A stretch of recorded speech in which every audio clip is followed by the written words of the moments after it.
are right at 7 o'clock, and so I am going to welcome you all to live from Northwoods and Waters. Welcome, everyone.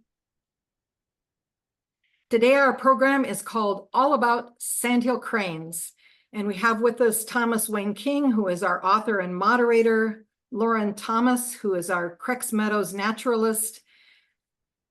I'm Marty Harding, and this is Gary Noren.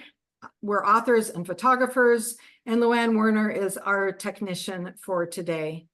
Thanks, Luann, for bringing up our first slide. This is a beautiful view from Crex Meadows. Gary took it a couple of years ago, I think, but boy, it's right around this time. I think we'd all agree with that. I'm going to tell you just a little bit about what Northwoods and Waters is all about for those of you that may not know. We're an organization that's been around for about 15 years, and what we do is we promote the outstanding natural, cultural, historic, and recreational resources of the St. Croix watershed and the nationally significant stories of its people. We are a large place. We encompass 2 states, Minnesota and Wisconsin. In our boundaries, we have 4 sovereign nations that have treaty rights within our watershed. We have almost 8,000 square miles. Sometimes this map looks like the map of Africa to me because it is so large. It also looks like a heart, which we are spreading a lot of love around the watershed. We have 18 counties that touch the watershed or are completely encompassed by it, and 114 zip codes, which those of you that are in rural areas, you know that does not mean the number of communities, because some of our communities also share zip codes. And we have 12,000 years of human history here in the watershed. Once the glaciers receded, people called this place home. About 14 years ago, we started going around the watershed and asking people what they thought a national heritage area could do for them. And they said, we think that we could create some economic opportunities. We would hope that it would do that based on our region's heritage. And we know that national heritage areas across the country do that.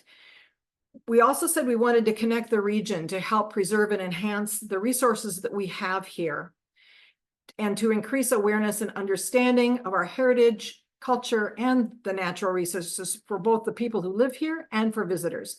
And we have another goal, and that's that we want to obtain designation as a national heritage area. Many of you may have already had the opportunity to visit national heritage areas.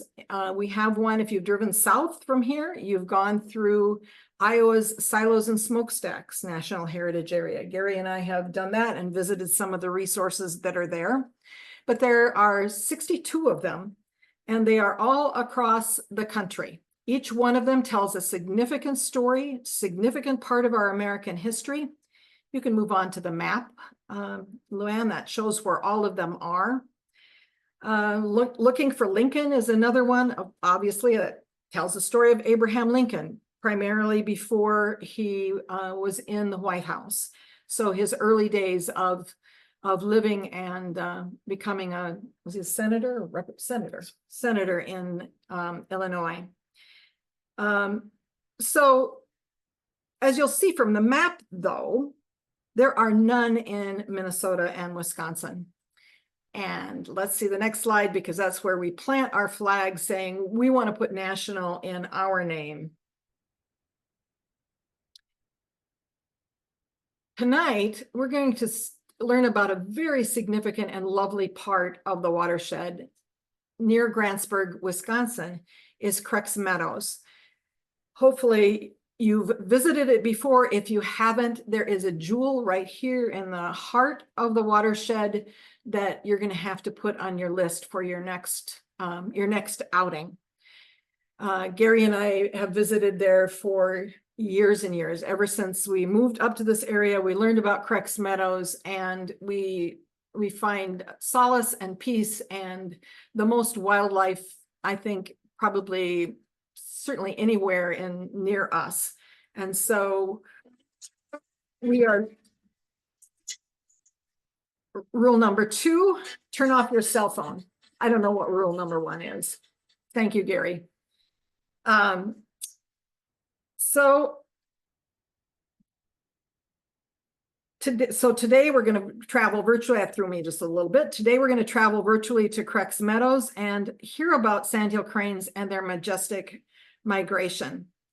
So in a minute, I'm going to turn the program over to Thomas Wayne King, who is tonight's moderator. But first, I want to tell you a little bit about Thomas Wayne King. So let's do the next slide. He is the Professor Emeritus of Speech, Language, and Hearing Sciences from UW Eau Claire. And I know him as a prolific author and folk composer. He and his author wife also, Deborah also is an author, live in their old growth pine forest homestead in Solon Springs, Wisconsin, headwaters of the Brule and St. Croix rivers, way at the top of the heart-shaped watershed. Together, they raise registered Icelandic wool sheep at their remote Sunny Cove farm overlooking Lake Superior, a beautiful, beautiful place where they take care of their Shetland, take care of their sheep. And their Shetland sheepdog, Sunshine, helps them out. And there's a place you can contact Tom and Deborah to find out about all of the materials, the books and the music and the writing that they have created. So now we'll turn it over to Tom to introduce our first speaker, but also to share a bit of poetry. Floor is yours, Tom. Okay, thanks, Marty. Let me see if I can get this on here. There we go. There we're on. All right, yes, welcome everybody. Glad to have you aboard tonight. It's always an interesting venture we have with these NWW live sessions. Tonight we have Lauren Thomas, who comes to us from the Crex Meadows area and is a UW Superior grad, from what I hear. She's going to be telling us an awful lot about Sandhill Cranes, and just looking at the pictures on the outline here, stuff I really don't know and we are eager to learn. Then later on, Marty and Gary will step in with their cool, super cool book, FAM, capital F-A-M, a family, and how a family can form in a way that we may not have thought of.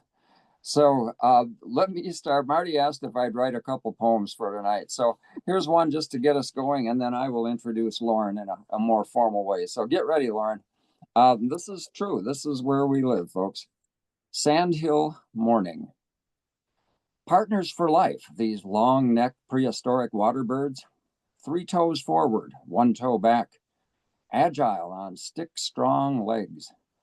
Hiking our hayfield hill this shared golden morning, with them we thrill to clear skies, and blue Lake Superior is so near. Spearing invertebrates for breakfast and lunch, they prepare in busy, buggy hay to soon head south. 300 miles a day, not uncommon over their 10 million years. Soon they fly, and we miss their pterodactyl calls. Just something to think of. Now I will introduce Lauren with the Wisconsin DNR Natural Resources.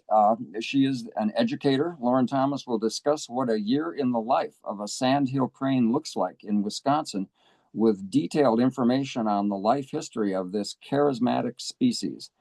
She will also discuss habitat management on Crex Meadows and local migration and viewing information. So Lauren, welcome, and we'll have you up in just a moment here.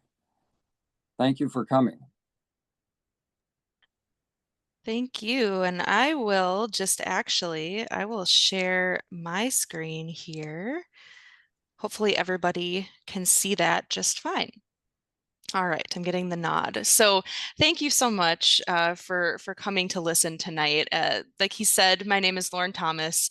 I have been with the Wisconsin DNR for 10 years at this point, all in the same location at Crex Meadows. And the fun fact about that is that Crex Meadows, it happens to be in my hometown of Grantsburg, Wisconsin as well. So I was fortunate enough to grow up near this just beautiful region of a wealth of public land.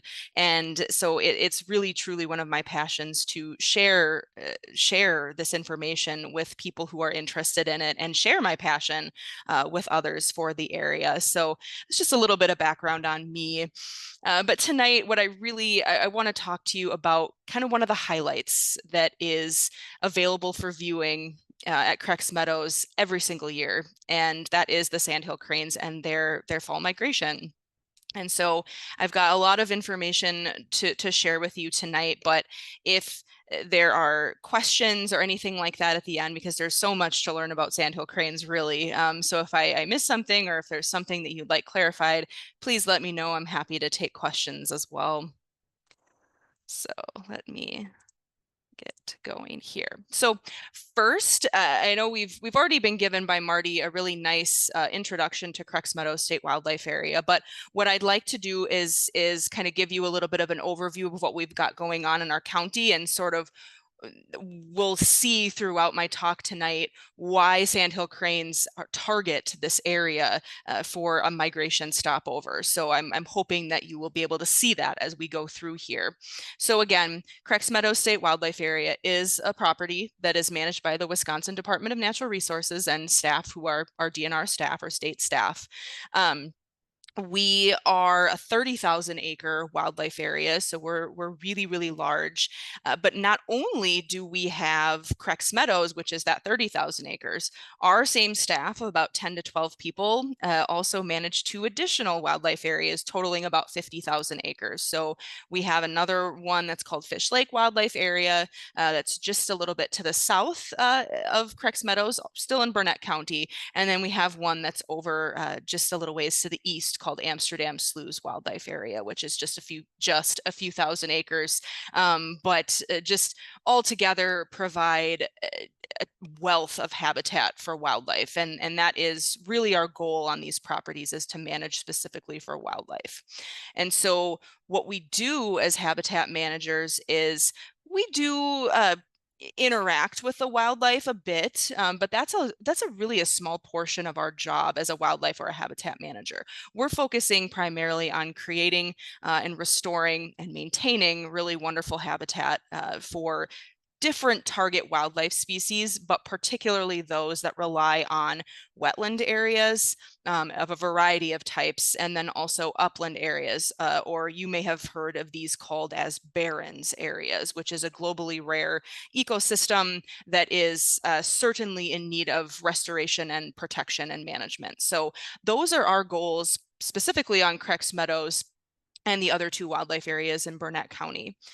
And this really is the reason why we have Sandhill Cranes that are congregating here in such numbers, and I'll get into that in just a minute. But I do want to draw your attention, of course, to this beautiful photo that's on the screen. This is a picture from the very north end of Crex Meadows property. One of the photographer that took this is here quite frequently and takes just the most wonderful landscape photos, and I have to display them because they provide a really great view of what I'm talking about with regards to habitat. So what you're overlooking here is actually more of that upland or barrens habitat, and that's what you're seeing.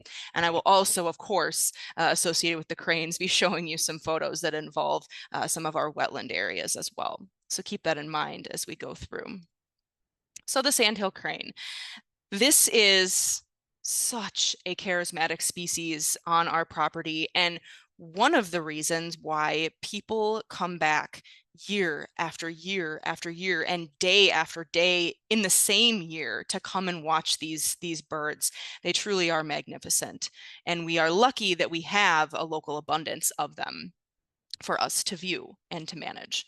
So what I like to do at first here is just to go through a little bit of information on, I guess, identification and some things that might be a little bit of a misconception depending on how familiar you are with these birds or unfamiliar you might be. So Sandhill cranes, as you can kind of see in this picture, we should notice the red cap or the rusty cap that's kind of on top of their head in the front. We should also notice the white cheek compared to the more grayish plumage that they do have on the rest of their body. I also like to note the fact that they do have darker tips on their wings. And we're going to see a comparison of another species here also within this talk, that I just want you to take note of all of the sandhill crane characteristics, because they are important. But the other thing to note that might be a slight misconception is that sandhill cranes, when they are an adult bird, this is what they look like. There is no sexual dimorphism going on, so both male and female adult birds are going to look just like this. The differences that you might see throughout the year, when young are growing to be about the size of the adults, which they are 2/3 to 3/4 the size of the adults at this time period when they're going to be migrating. Those birds, the juvenile birds, are going to lack that red cap, and the plumage on their face can look just a little bit different as well. So in a lot of bird species, we note, again, sexual dimorphism, where the female looks a lot different than the male does. Typically, that is because of the fact that females are doing a lot of the rearing of young, whereas, again, in this case, male and female adult birds, like I said, they look the same. So just a few other things to note really about their appearance, I guess, or their biology, is that they are about 4.5 feet tall. They can be. Sometimes there have been a few recorded that are even just a little bit above that or a bit below that, of course. And then they are 10 to 14 pounds. Now, one thing that's really interesting, and maybe some of you on the call tonight are familiar with the sandhill crane migration that goes through the Platte River Valley or Kearney, Nebraska. Some of you might be familiar with that. And the interesting thing that I'd like to note there is that for the most part, that is actually a different subspecies of sandhill crane than what we have coming through this area. Interestingly enough, we actually have 5, potentially 6 different subspecies of sandhill crane that exist in North America. Now, what's the difference in the subspecies, you might ask? Well, there's really not a whole lot that is different. Size is a slight factor, especially between, if you look at the top 2 subspecies that I have listed over on the bottom right-hand side of the screen. The greater and the lesser sandhill crane, those are the 2 most plentiful and most well-known subspecies. The greater sandhill crane is highlighted in green because that's the one that we have coming through our area that we're so lucky to see. But the lesser sandhill crane is the one that is primarily going through that further west flyway. And so the major difference between the subspecies is going to be 2 things. One, slight size difference, like I said. But between the other 3 to 4 subspecies, you're looking at non-migratory versus migratory. And then, of course, the last difference, I guess, so 3 differences would be that the location of their flyway. And so we actually have the bottom 3 that you'd be looking at, the Cuban, Mississippian, and Floridian subspecies of sandhill cranes are all non-migratory. They are year-round populations in those areas. They nest, brood rear, and stay there all year long. The greater and lesser are 2 migratory subspecies for sure. And then we do have this one in the middle that's the Canadian, and this is the one that is a little bit disputed whether it's different enough to be considered a subspecies, but I throw it in there because it's been in the literature in the past, and if it is a distinct subspecies, it is also migratory, so just keep that in mind. But really interesting, again, the greater sandhill crane is the one that we have coming through our area. There are some other very subtle differences between the greater and the lesser sandhill crane. So if you're looking at this photo here, the crane head that is on the bottom is actually going to be our greater sandhill crane, and the one on the top is going to be our lesser sandhill crane. I like to give a little bit of a, I guess, disclaimer here and just let you know that they're not always this extreme in the difference. These are kind of like the 2 major extremes on either end. There is, of course, some variability in the middle, just like everything else that we know in wildlife. There's always kind of exceptions to the rule and a gradient of which we see some of these differences. So, but there are, between these 2 distinct populations, there are these subtle differences in the shape of the head. So a couple things to point out here. The greater sandhill crane, again, on the bottom. The overall bill length and size of the head is a little bit larger, longer, as you can kind of see. But then the other subtle difference is that you are looking at the line where the red cap meets the gray plumage on the rest of the head. And I kind of think that the greater sandhill crane looks like it just has a little bit more of a receding hairline than the lesser sandhill crane. And so there are definitely photos that we can look at from our property versus photos that are most of the birds in the Platte River Valley, and you can see these subtle differences in the two populations of birds. So there are some differences, but really to the eye, especially if you're not looking at these birds really closely, you won't be able to tell much of a difference. Now, I like to apologize for this photo early on because I realize that it's terrible and the internet has failed me so many times when I've tried to search for a better quality one. It always ends up being weird and grainy on my screen, but I keep it in here because this is so important. And Thomas actually in his poem noted this 10 million year old bird and stuff like this in his poem, which I loved that you put that in there because you are onto something there. There's a lot of people that will come in, visitors over the years and people that I've spoken with that just say, man, when you hear a sandhill crane call, it really just sounds prehistoric. And you're onto something there actually, because the oldest unequivocal sandhill crane fossil is more than 2 million years old, 2.6 million to be exact. So sandhill cranes really haven't changed in that amount of time. And there are reasons for that. And we'll kind of talk a little bit about that as we go. But it's just really interesting to note that a species is able to survive and thrive without much change through to 2.6 million years. So really they are kind of a living fossil. And so when you're hearing these calls and thinking, wow, that's prehistoric, well, you're not really that far off. You're not wrong about that. So it's just kind of interesting. And this is a photo of that said fossil. And again, apologies for that. It's really a bad photo, but the story behind it is really cool. So the other thing that I always like to point out as well is this flyway map. And I realize that it's a little bit small, but hopefully you can see it well enough. It is good to look at this because you can kind of tell that as a species as a whole, the sandhill crane is very, very widespread throughout the entirety, or almost the entirety, I guess I should say, of North America. They range all the way up from Yukon territory in Alaska and all the way down into Mexico. So it's really, really kind of cool to note that we have so many of these birds spread out and that so many people have opportunities to view them. But what I want to draw your attention to is our side of the map.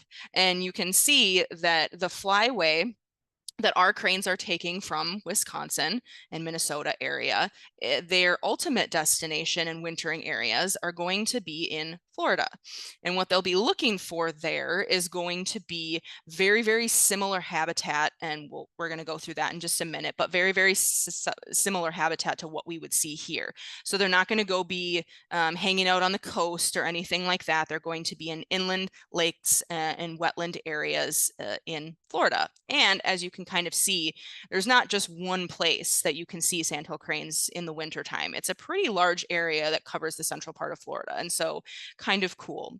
The other thing I like to turn your attention to is up right in the northern part of Indiana. There is also another major stopping place on their migration route called Jasper-Pulaski. I think it's either a national wildlife refuge or a fish and wildlife area or something like that. I forget exactly what the name is, what the FWA acronym stands for, but essentially it is another viewing area where sandhill cranes will stop for a period of time along their migration route. So what I like to point out is, again, Crex Meadows is known for managing for those two habitats that I mentioned before, wetland and upland. And really, what it is the collision of these two habitats being right next to one another and in such a large quantity of 30,000 acres is why sandhill cranes are particularly attracted to this area. Because if you look up any information about cranes, you would note that they like wetland areas that have upland areas right next door or adjacent to them. And that is pretty much the description of Crex Meadows. And what you're seeing on the screen here is, of course, a grouping of cranes and in the fall, to be exact. But what I want you to also look at is what's surrounding them. So you can see that we have this wetland area, and where they are standing, relatively shallow in that area, but still in some standing water. And a lot of where they are is kind of in this floating sedge. And so what that does for them, especially this time of the year when they're present in such large groups, is going to be safety from predators when they are in their roosting areas overnight. And so, and of course, the need to congregate in large numbers helps with that as well. But one other thing to note too about this, not only that standing water, and again, they're on floating mats of sedge, is the fact that there's a lot of emergent vegetation that's coming out of the water. Really, really important for them as well. Camouflages them throughout the year, really important. But the other piece of this collision of habitats is the upland areas with some shorter vegetation mixed in with that wetland. And so that's what I have here on the screen is a picture of some of the close-up of what those upland areas might look like. And the reason why this photo was actually taken by my coworker a few years ago, but one of the reasons why I chose this one is because this upland habitat is really important during the brood rearing phase. And you can see why. That little colt there that's sitting in the tall grasses and brushy areas, you can see that the camouflage is probably pretty good in those areas. And when they are this small, they are not able to go through those floating mats of sedge or the shallow water even in the wetlands as easily because they are quite small and their legs aren't quite long enough yet, nor feet big enough yet to hold them up in that type of environment. So they spend a lot of time right away after they hatch in these upland areas. So really, really important. And again, Crex Meadows is a combination of both of these things that they need and value so much. And I also like to add in some photos of a few years ago when we did have our wetlands. We had 3 years with a lot of drought. We were definitely dry 3 summers in a row and into the fall months. And this photo was taken in the fall on one of our properties, I think 2 or 3 years ago. And what you can kind of see in this one is that there's a lot of mud.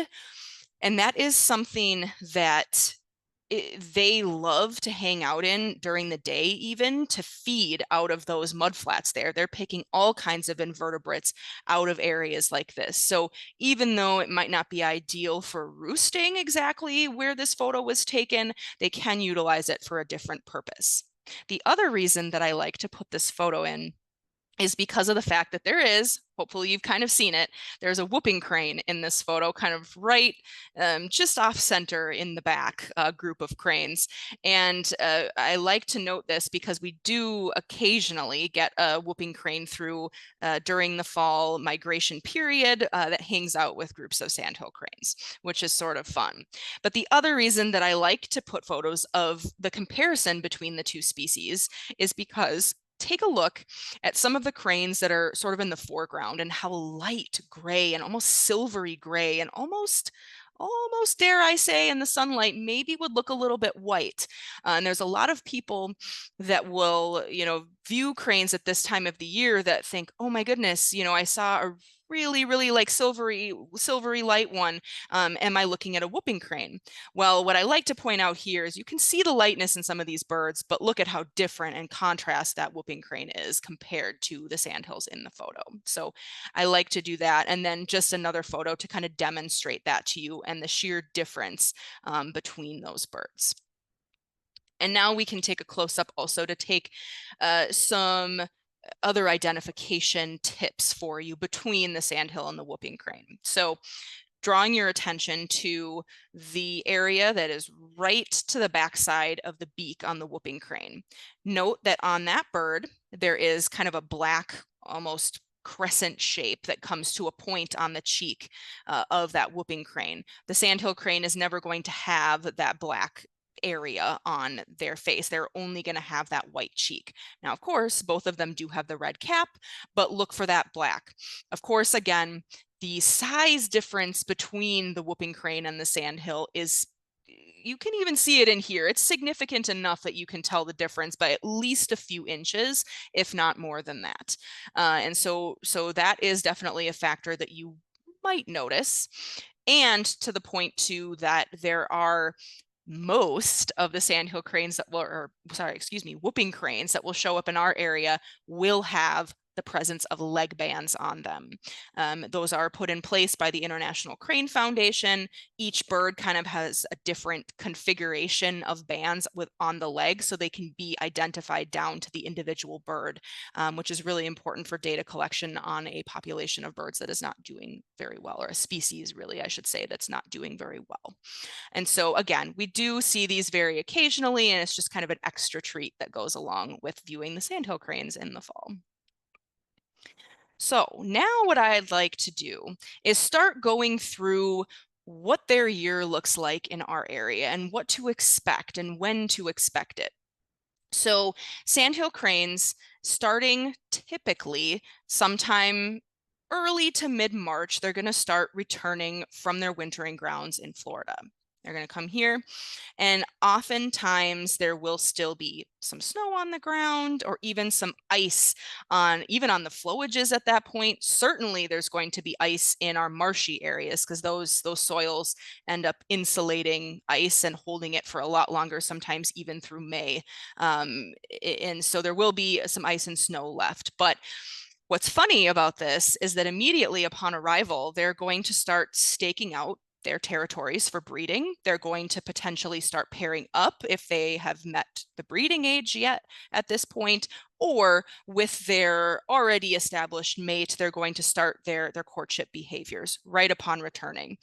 And the interesting thing to see when this happens, especially since there's still ice on a lot of those areas, is watching these sandhill cranes participate in their courtship rituals on ice. They slip and slide around. It's really quite amusing to see, and nonetheless beautiful at the same time. So when these birds return to the area, they begin to mate. That's when last year's young are going to vacate from their parents. So that is something to be said about how tight-knit these family groups are, because the young from last year stay with their parents all the way through migration season, all the way through wintering season. They migrate back as a family group, and only then, when the parents are going to be nesting again, do those cranes get kind of kicked out of the nest, so to speak, and off on their own. And what those birds will do is they will form what we call bachelor flocks, which are just non-mating age birds that are going to hang out together for the summer and wait to be of breeding age, which typically takes even sometimes upwards of 4 years or so to have a sandhill cranes mate up and pair up. So, and the other cool thing to note about that as well is that whenever possible, sandhill cranes are going to mate for life. Now, there are, of course, again in nature, exceptions to every rule. So we will see instances where one of the pair may die prematurely and the other one is still a viable mating age. They will find another mate if possible and continue along with their breeding. And I was fortunate enough to grab the ear of one of the International Crane Foundation staff a couple of years ago and asked, I mean, are there any other instances where you see these pairs that are mated for life not being mated for life? And she said to me, yeah, you know, we have seen some instances of sandhill crane divorce. We're not really sure what causes that, but it does happen on occasion. But she did say, typically mating for life is the normal method for these birds. So what you're going to see once these birds start to establish their territories, they're going to immediately participate in their breeding ritual, as I mentioned, which includes what they're doing in this photo called unison calling. And it's really quite beautiful to hear if you're coming here in the springtime or the early spring when they're doing this, because it's just a series of different calls back and forth between the pair. And they typically, like they are in this photo, they're very close together while they're doing this. And then they're also going to pair it with a lot of different dance that they show us. And this could be anything from a lot of hopping up in the air, as you can kind of see in this photo, to flapping of the wings, to even bowing in some instances, which is really interesting. And the cool thing that we've noticed and that happens in sandhill crane populations and mated pairs is that, of course, during breeding season, these behaviors are amplified, and you see them over and over again as you're coming through the marsh, and it's just the coolest thing. And they're loud, and you hear them and you see them doing these things. But it doesn't really stop there, because sandhill crane pairs especially will continue doing some of these mating dances, or something similar to the mating dances, maybe a little bit toned down, throughout the year. Because what is said, or the theory behind this, is that they're just strengthening their pair bond. Again, these birds mate for life, and so they're continuing to do that. And even when they have young at the end of the year, even in the fall, you might see some of these behaviors, because they are teaching their young how to do these things. And the young are also refining their motor skills while they do these kind of hopping and flapping dances of sorts. And so it's really kind of cool. It's not a one time a year thing when we'll get to see this. Again, like I said, though, it is amplified during the fall. So again, just another example here of the unison calling that we have. But another thing that I like to point out in this photo is the coloration of these birds. Now, from the first photo that I ever showed you at the beginning of that sandhill crane, and some of the ones in the groups that I showed you at first, those beautiful silvery gray feathers that they have all over their body, you obviously are noting a very big difference in these birds that you're seeing on the screen right now. And this is actually a really cool adaptation that these cranes have evolved to do. They, upon return to the area when they're going to start nesting, they will preen their feathers, as many birds do, right? Cleanliness keeps their feathers good for flight. But also they preen soil into their feathers so that they can have some additional camouflage through the nesting and brood rearing season. And how amazing is that these birds have figured this out? How cool. So I just always like to point that out. Lauren, this is just fascinating. We're going to have to wrap up your part in about a minute here or two. Could you do that? And then we can get on to Gary and sure. Marty. Sorry, I guess I didn't realize. Yeah, we can, I have. And then what we'll do Sure. is we'll stop at 8 o'clock formally, but then we'll go into just informal mode after 8 o'clock. If you would stick around for some questions. Oh, sure. Yeah. So sorry. I thought I had more time. No, I thought I had more time than this. So I do have. You didn't know. I have quite a bit left. But I can kind of flip through really quickly, and then people can ask me questions, I guess, if that works for you. What if you could finish your portion here in a bit, and then let's switch to Gary and Marty, just so they have a chance. And then at 8 o'clock, we'll go to open questions. How's that? Sure. Yeah. I'm so sorry. I didn't realize. I thought I had more time. My apologies. We must not have let you know. I'm sorry. Oh, that's okay. I'll just go through these really quickly then, and we'll get to questions later. So this here is just what I wanted to show you, is that there is a specific type of nesting area that these birds like. They make a huge 5 foot in diameter ground nest in areas like this, where there's a lot of emergent vegetation at the edge of a wetland. And it kind of looks sort of like this would be the areas that you'd find them in. And then what you're going to see is them laying 2, sometimes 3 eggs, but more commonly 2 eggs of about just under 4 inches in length that will look very similar to the ones on the screen. And then when the birds hatch, they are going to be very small, very helpless, and they are going to need their parents to feed them a lot of really protein-rich foods, so such as invertebrates out of the wetland and stuff like that. And so that is going to be our next phase. But after they hatch, it's going to be about 2 months before they actually fledge, so very vulnerable for that amount of time. And again, really small, they'll hang out in these upland areas until they're large enough to get to the wetlands. Then you'll start to see them move around a little bit more like this. Most common for cranes to have one of the couple of eggs that actually survives to this point. So this is more of an unusual photo with 2 that are surviving, but a lot of times you'll see them with just 1. And then before they migrate in the fall, they are actually going to molt off their feathers and they will get rid of that rusty appearance. So that's why you're seeing gray cranes a lot of the time when you're here viewing in the fall for migration. And again, they'll form these huge roosts of even up to like 5,000 to 8,000 birds in our area. They'll roost like this. They'll fly out in the morning to go find areas to feed, and then they'll fly back in the evening, which is the behavior that we see in this photo. And in this one, they fly back at sunset to their roosting area where they'll have a communally large roost, and they will sit there all night in that shallow water for safety, like I said. And then what will happen is that when we hit the end of October, early November, a lot of our cranes are triggered by day length period. They will take off, fly out, and they will not return until the spring, and they will rise to between anywhere from 5,000 to 15,000 feet in the air using the jet streams and fly south. And they can fly up to a few hundred miles a day, oftentimes less than that, and then we'll take a couple weeks to at least to get down there with some of the other stopping places that they have going on. So sorry, again, I'm so sorry. I tend to get a little long-winded when I'm giving a talk, but yeah, this is that's what I have, and people can feel free to ask questions later if they'd like. Yeah, thank you so much, Lauren. I thought I knew about Sandhill Cranes. Boy, I sure didn't. I've learned more than I've ever known, and you've uncovered things that I want to know more about.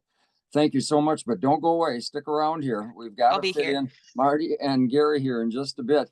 I will be here. All right, thank you. Wonderful presentation. Marty introduced our show tonight, and many of you know her through her leadership with NWW, with the St. Croix Heritage Area. And in just a moment, Marty is going to put on a different hat here about the children's book she has written with her husband, Gary Noren. Gary is also well known in this region as board chair for Wild Rivers Conservancy and the Carl Oscar House, as the founder of the Friends of Wild River State Park, and for his photography, which he generously shares with nonprofits in the watershed. Marty and Gary live on Green Lake, Minnesota, where they had the honor of witnessing the adoption of a Canada Goose by Sandhill Cranes. Stay tuned. They're with us tonight to share this unusual story. So Marty and Gary, welcome. And what's up? Tell us about this. Well, about 2022 is when we first discovered this unusual quartet. There were 3 Sandhill Cranes and 1 little gosling with them, and it really surprised us. We had to actually look closely at the photo to understand that one of the 4 was a goose. I mean, it was crazy. We just couldn't understand this. So once we saw that, we just started following them all the time, and as much as we could, taking as many photos as we could. People kept saying, "You've got to do a book. You've got to do a book." And so we finally did. And we're going to just do a little reading of it, and then you can ask questions later. We'll take you through about the first season. So with your patience here, I will share my screen, and we'll bring the book up so that you can see it.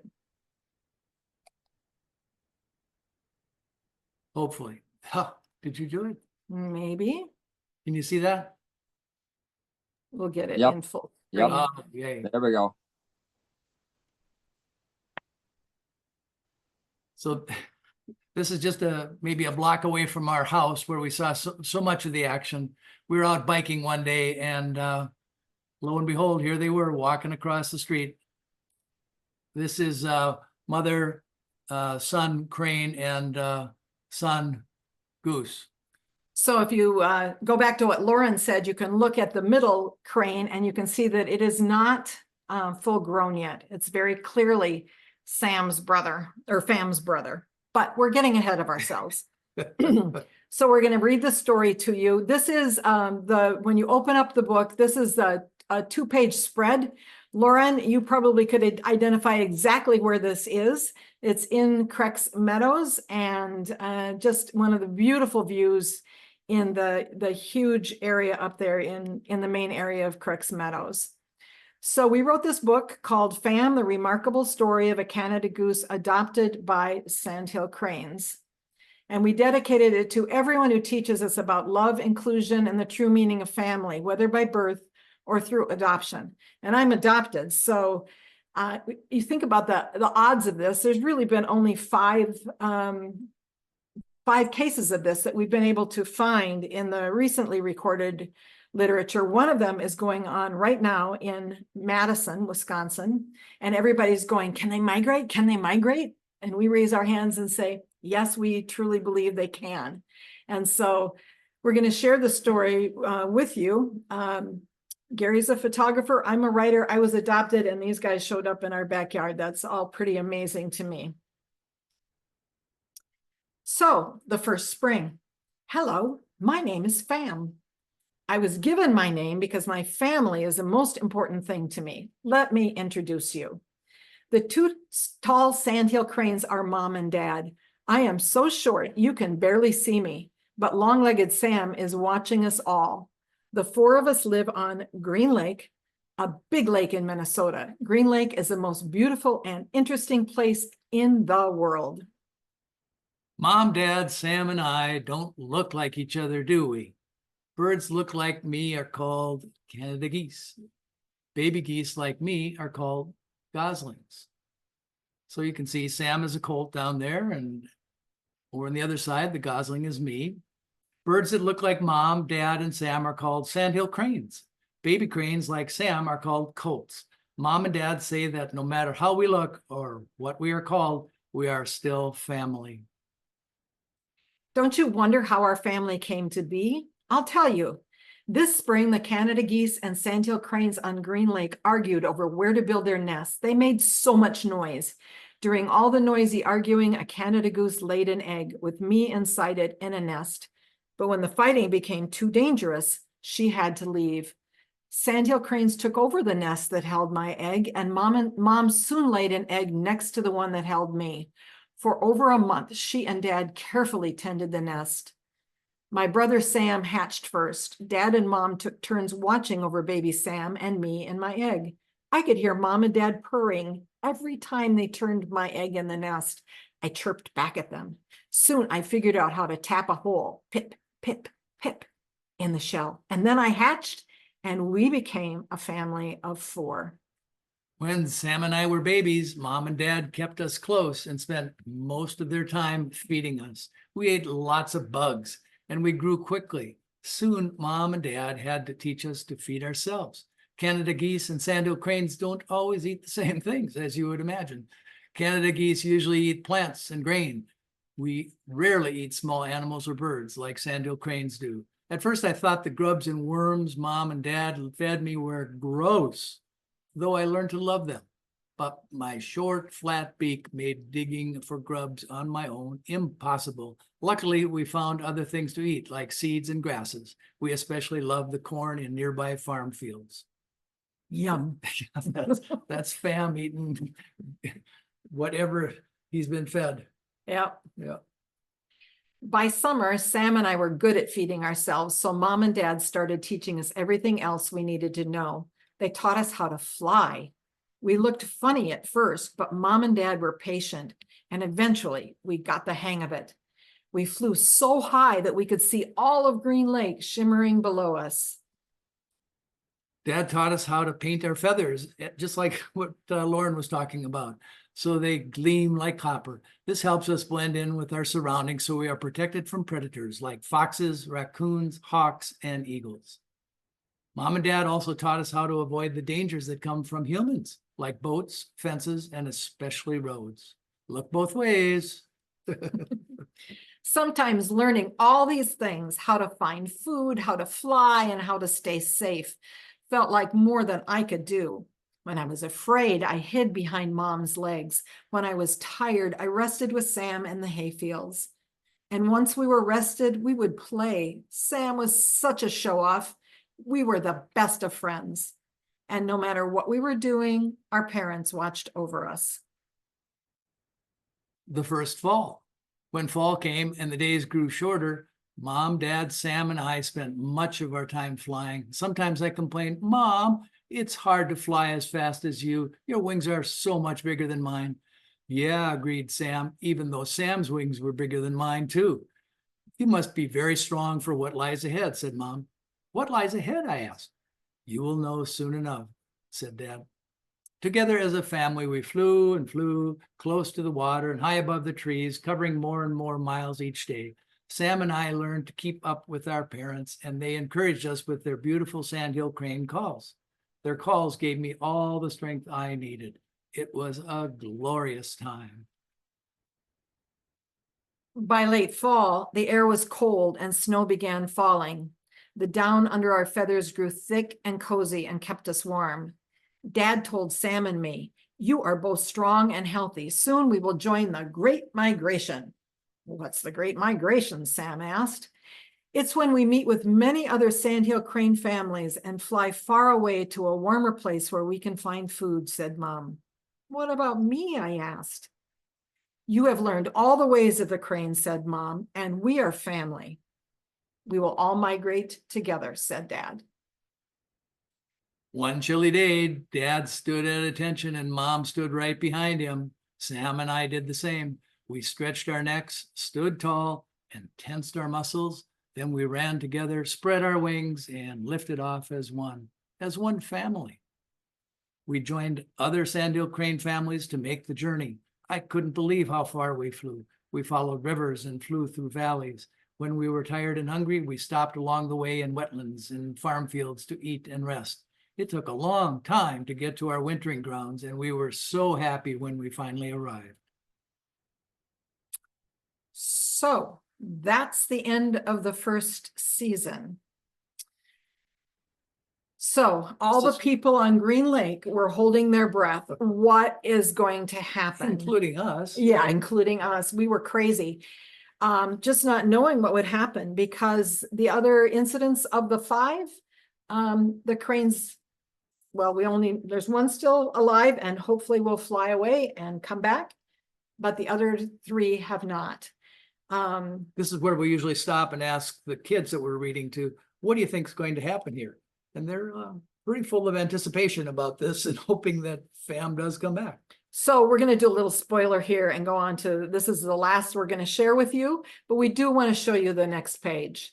This is the second spring. Indeed, they did come back. In early spring, we migrated back to Green Lake. The journey was long and difficult. By the time we finally made it home, we were cold, exhausted, and hungry.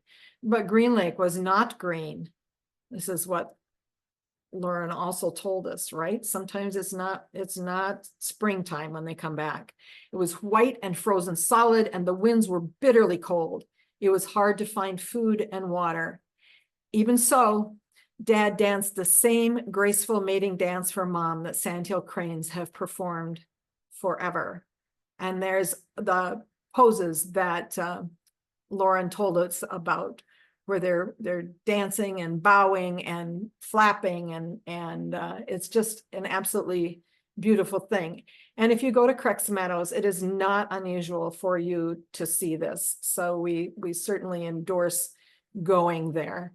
We were so fortunate that this happened right out in front of our house. I mean, it was a long way off, and I had a 600mm lens to bring it in closer, but it was perfect for us to see this. So that's our story. That's our cranes back there. You can see them, and there is Fan over there. Oh, They hang out and make sure that we stay on target here with getting them out into the world. wow, what a story. Yeah, and all true. That is so well written. Thanks, you guys. Thanks, everybody, for listening in.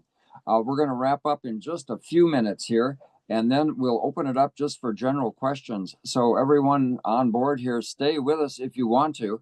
And we'll come back to Loren, of course, and we'll talk with Marty and with Gary and anyone else who wants to add in. We'd love to have you. So we're going to end the formal part of it here in just a moment. One of the poems that I wrote for the event here, I think now that I've read the book with you, perhaps it's even more pertinent than I thought it might be. But here you go. These are some final words. My job here, folks, is that I'm the words from the watershed, or actually from the headwaters. So every time we have an event like this, I try to provide something that is valid and part of our experience here at the headwaters. This is called FAM. What a inventive name there, FAM, FAM. A gosling in a fam of cranes? How wonderful. It tweaks our brains to realize that families can be formed with any creatures that we please. That might apply to more than geese. And a final word here from Aldo Leopold, one of his many quotes about Sandhill Cranes. From Aldo Leopold: when we hear their call, we hear no mere bird. We hear the trumpet in the orchestra of evolution. Thanks, everyone. Stick around if you can, and we'll open it up for questions and answers. And back to Marty. I wonder if this is formal and informal, these lives from Northwoods and Waters. Can you go back to the Aldo Leopold quote? And Loren, can you come on and read that? Because you had that one ready for us. Mm-hmm. Oh, sure. I usually just put this at the end of my presentation because I love Aldo Leopold. I went through high school and college reading his works. And so, yes, I will read this for you. On motionless wing, they emerge from the lifting mists, sweep a final arc of sky, and settle in clangorous descending spirals to their feeding grounds. A new day has begun on the Crane Marsh. And that's from a Sand County Almanac. Well, fantastic. Thanks, Loren. Thanks, everyone. And let's just open up the screen, and those who want to stick around and chat or ask questions, please stay. I can take it out for just a moment and just let you know how to stay in touch with Northwoods and Waters. I'll put on the Northwoods and Waters hat. Please go to our website, northwoodsandwaters.org, and you can find past live presentations there. There's some really fantastic presentations that we've recorded. This one also will be posted on live, so you can tell your friends to sign in and learn about cranes. So sign up to stay connected. Now you can move to the next one. Oh yeah, that's just a thank you. Thank you, Thomas Wayne King, for your poetry, for your moderation, for all of it. Loren, this was the second time that Gary and I got to see you. We were up there last weekend, I think it was, for your fall festival, and we're back in the audience. We didn't bother the entourage that came up afterwards, and we just went out and watched the cranes and then went home because we knew we were going to have you to ourselves today. And also to Gary and to Luann. So go to our website, sign up, get in touch with us by email. However, we want to stay in touch with you. This has been live from Northwoods and Waters, all about cranes. Thank you all so much.